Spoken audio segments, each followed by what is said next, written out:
ખૂબ ખૂબ અભિવાદન સંગીત દ્વારા કરવામાં આવે છે.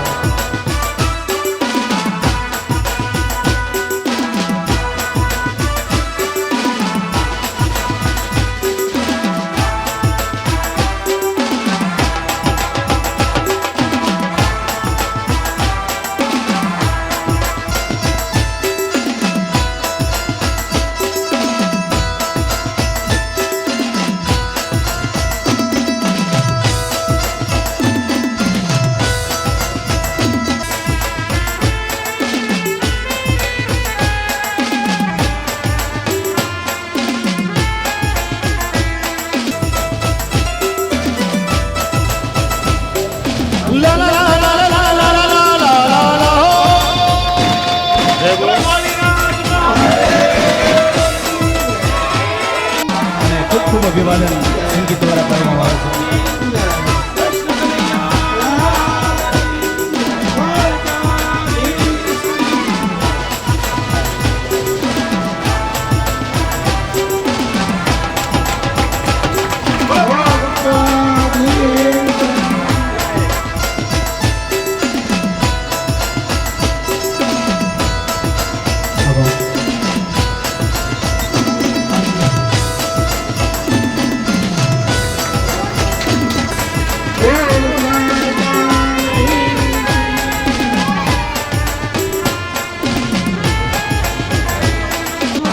ખૂબ અભિવાદન સંગીત દ્વારા કરવામાં આવે છે.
महादेव की जय, देवनी जय, काधीशनी जय, पार्वती कल्याण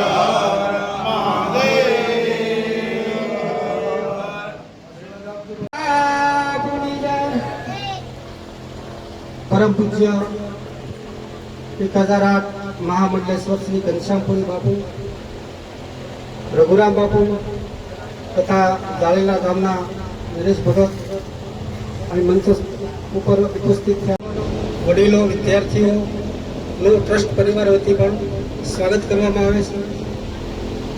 બાપુ આપણે બધા જોઈએ છીએ કે આ ઉંમરે બાપુ સતત સંઘર્ષ કરતા હોય છે, સતત પ્રયત્નશીલ રહેતા છે સમાજ માટે, એટલા માટે સતત પ્રયત્નશીલ રહેતા હોય છે.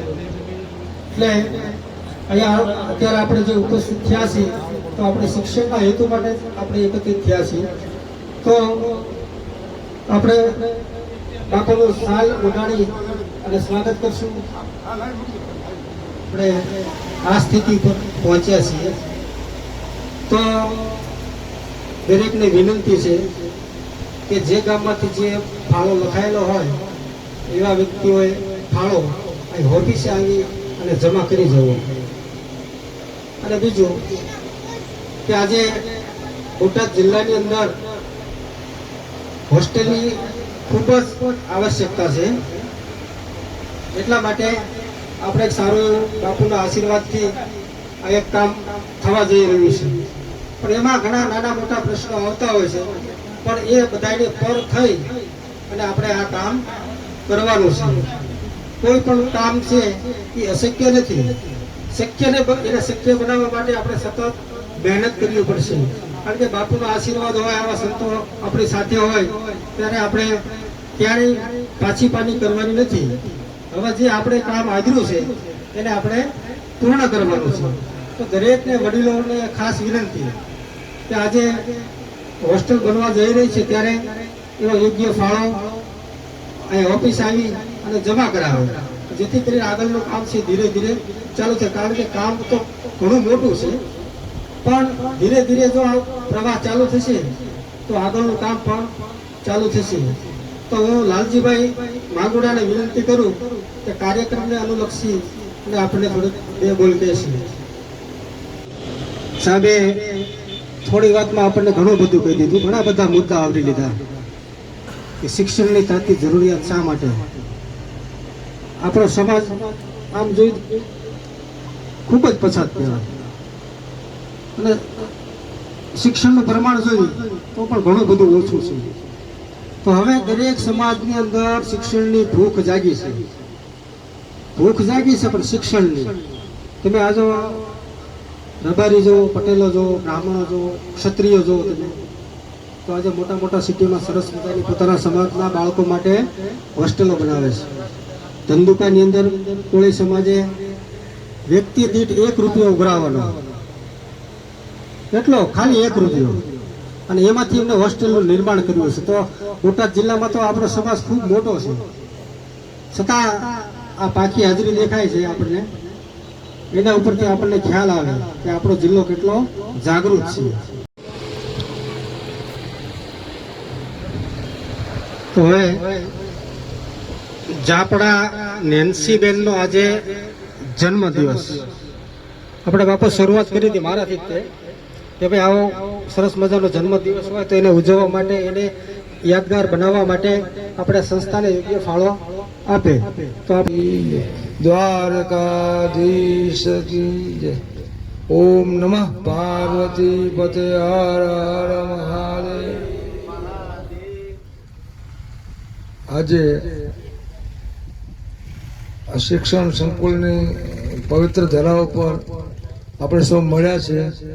એ પ્રસંગે આપણને આશીર્વાદ આપવા પધારેલા રઘુવીરદાસ બાપુ, જાળીલાના ભગતશ્રી, બાજુમાં બીજા ભગતશ્રી, સમાજના સૌ વડીલો.